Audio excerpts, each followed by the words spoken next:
Setelah menjadi lelucon dan sirkus di 2025, Ferrari datang ke regulasi 2026 sebagai salah satu kuda hitam. Tentu di 3 race ini, mereka belum meraih kemenangan, tapi di 3 race itu, mereka sangat menjanjikan. Meraih 3 podium di 3 race pertama termasuk double podium di sprint Chinese Grand Prix. Dan mengingat A2 menanti, gue punya sebuah feeling dan sebuah visualisasi ini bahwa Ferrari berpotensi untuk mendominasi regulasi baru ini.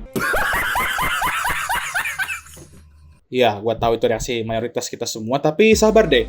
Coba lu pada duduk dulu, ngopi, dan gue jelasin statement gue tadi.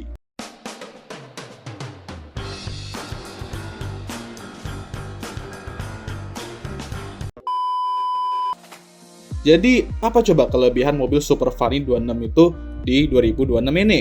Jelas, start mereka yang kayak ketapel dan dijamin 3 balapan awal ini, kedua pembalap setidaknya gaining 1 posisi di start. Ya, itu juga terbantu sama Mercedes, yang setiap kali start kayak kena vertigo mobilnya.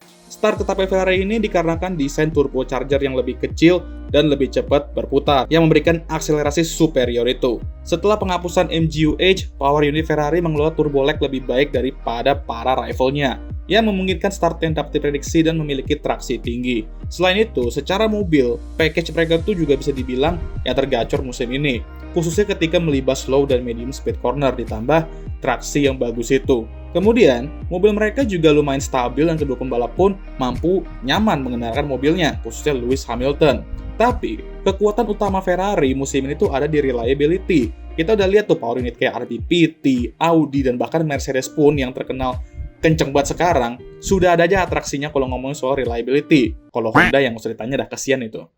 Tapi Ferrari, nggak ada tuh masalah mau itu di Ferrari, Haas, dan oke kalau Cadillac, itu mereka DNF di Australia karena masalah teknis. Tapi setelah itu aman-aman aja kan mereka di race dan mampu complete full distance di China dan Jepang. Jadi, di musim dengan regulasi baru di bagian PU dan dapat memicu masalah reliabilitas, penting banget untuk punya PU yang punya reliability badak karena itu bakal berguna banget di persaingan nanti. Mau untuk papan atas, depan, bawah, gas dah intinya ya. Seperti kata Saipul 2023, reliability dapat 80% sampai 90% bahkan menentukan hasil standings di akhir nanti. Dan gue sangat amat setuju. Dari sisi ini Ferrari unggul dari seluruh pesaing PU lainnya dan itu merupakan sebuah hal yang positif banget. Namun, tentu Ferrari Super Funny 26 itu diciptakan oleh desainer, mekanik, dan sebagainya yang merupakan sebuah kelompok manusia. Dan manusia tidak sempurna. Sehingga, mobil mereka yang diciptakan sama manusia ini juga tidak sempurna. Nah, apa nih kelemahan Ferrari di musim ini? Oke, ada di PU mereka juga sebenarnya. Mesin mereka bisa dibilang secara performance tertinggal, khususnya di bagian manajemen elektrik atau baterai. Ini yang membuat mereka tertinggal banget dari Mercedes yang kalau ngomongin soal PU, mereka nggak hanya kuat, tapi manajemen elektriknya juga gacor. Ini membuat mereka kalah jauh banget di lurusan dari Mercedes. Lalu ini sih yang lumayan bikin pening ya, tapi Super Funny 26 itu memiliki tire wear manajemen yang kurang. Cepet banget aus bannya, dan ini juga yang membuat mobil mereka sering berjalannya balapan semakin tertinggal dengan Mercedes. Di 3 race pertama, kita bisa lihat itu. Apalagi kalau misalnya mereka nggak dapat clean air, makin tertinggal dah. Apalagi kalau mereka udah nggak dapat clean air, tapi Mercedes dapat, udah sayonara arigato kimochi yamete kudasai dah. Jadi kesimpulannya, secara package mobil mereka emang bagus banget. Cuman terdapat beberapa kekurangan yang lumayan signifikan dan itu harus segera mereka perbaikin. Nah, gue tadi udah ngomong soal PU mereka tertinggal dari Mercedes, khususnya di manajemen elektriknya. Nah, kita semua tahu kan ada yang namanya A2, dan bagi kalian yang belum tahu A2 ini apa, singkatnya A2 ini kepanjangan dari Additional Development Upgrades Opportunities, dan ini merupakan sebuah aturan baru F1 di tahun 2026 yang berfungsi sebagai mekanisme pengejar ketertinggalan lah bagi pabrikan mesin yang tertinggal secara performa. Dan aturan ini memungkinkan pabrikan mesin untuk memiliki peluang tambahan untuk meningkatkan komponen mesin yang dibekukan atau yang kita kenal sebagai engine freeze. Cara penilaiannya gimana? Akan terdapat 3 periode penilaian. Yang pertama, dari balapan 1 sampai 6. Balapan ke-7 sampai 12. Dan yang ketiga dan terakhir, balapan 13 sampai 18. Nah, bagi yang bingung, mengingat Bahrain dan Saudi Arabia kena cancel, apakah mereka bakal lanjut balapan keempat periode ini dari Miami atau tetap anggap Bahrain Saudi itu balapan 4 sama 5? Ya, sama, gue juga bingung sebenarnya. Itu semua tergantung FIA nanti dan itu bakal dikabarin lagi. Lalu jika mesin, let's say, Ferrari tertinggal 2-4% dari benchmark mesin terbaik yang dimana let's say Mercedes, mereka akan dapat jatah update mesin mereka sekali tahun ini, itu satu lagi di tahun depannya. Jika mereka tertinggal lebih dari 4%, mereka bakal dapat jatah 2 update tahun ini dan 2 lagi di tahun berikutnya. Nah, singkat cerita, kabar yang beredar, Ferrari itu bakal masuk ke klasifikasi A22 yang berarti mesin mereka tuh tertinggal di atas 4% dari Mercedes. Jadi kalau misalkan tuh bener, mereka bakal dapat 2 kali update musim ini dan 2 kali musim depan. Wah, gile tuh. Bisa aja apa yang lu bilang tadi bener, Bang. Apakah di series out? Eits, sabar dulu. Tentu ini kabar bagus buat Ferrari yang secara view emang tertinggal banget dari Mercedes. Cuman perlu diingat bahwa ini bisa jadi bumerang juga kalau nggak dimanfaatin baik-baik. Ingat, gue selalu ngomong update kalau bahas soal beginian, karena kalau ngomongnya upgrade, tapi ujung-ujungnya malah downgrade, kan koplak ya. Jadi A2 ini emang harus digunakan dengan baik dan cermat. Jangan sampai token upgrade-nya malah sia-sia dan parahnya malah memperburuk performa dan sebagainya. Tapi kalau melihat dari body language Fred Vasseur sebagai tim principal Ferrari, mereka nggak hanya sudah seyakin itu bakal dapat A2 musim ini, tapi mereka sudah tahu apa yang mau mereka update, apa yang bakal mereka rancang untuk A2 ini. Dan PD ini bisa memperkecil gap mereka ke Mercy.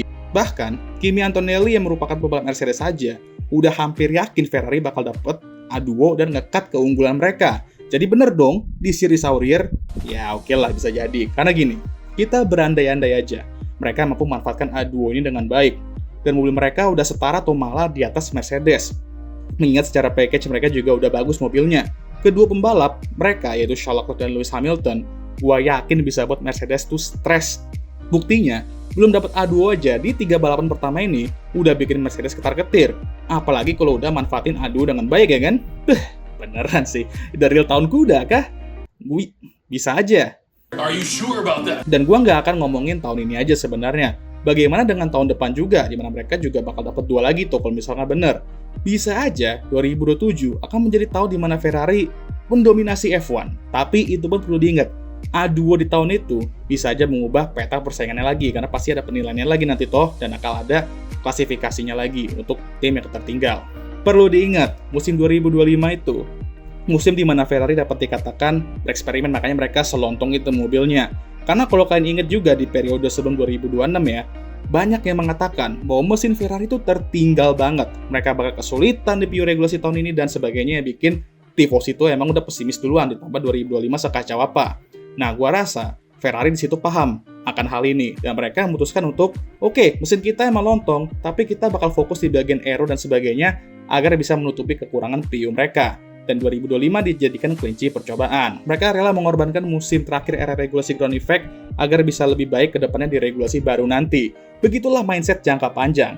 Investasi terbesar dalam hidup itu jangka panjang, bukan jangka pendek ya. Asik. Jadi untuk pertama kalinya setelah sekian lama, gua rasa semua bintang tertuju ke Ferrari untuk bisa buka puasa gelar juara dunia itu, dan mereka harus manfaatin baik-baik. Karena jika mereka udah dapat A2 sebanyak 4 kali lah, let's say ya, itu bener ya, di 2 musim ini, 2026-2027, mobil mereka secara package bisa diupdate juga ya kan pastinya, kedua pembalap juga udah keren, tapi masih gagal juga untuk jadi juara dunia, ya sudahlah, emang terkutuk kayak ini tim.